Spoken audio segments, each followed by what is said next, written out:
In today's video, I'm going to be showing you how to combine videos on any Android phone.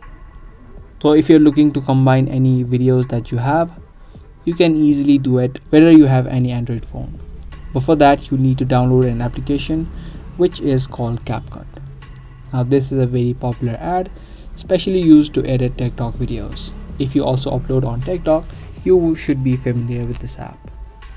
You can find it easily on the Play Store and you simply need to download it.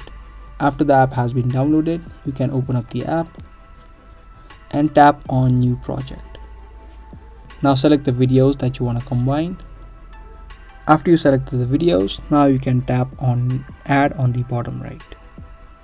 Now by alone doing that, you can see the videos play in the order that you selected. Now from here you can make any adjustments.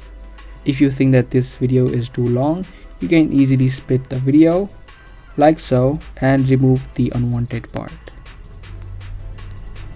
Now if you want to add in another video from the platform itself, you can tap on this plus on the right, and from here you'd be able to select a new video again.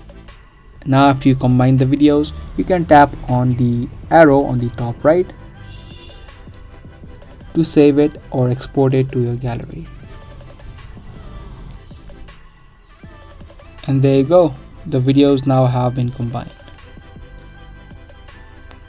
I hope this video was helpful to you. If it was, make sure to subscribe, share and give this video a thumbs up. I'll be back with more informative videos similar to this. Thanks for watching.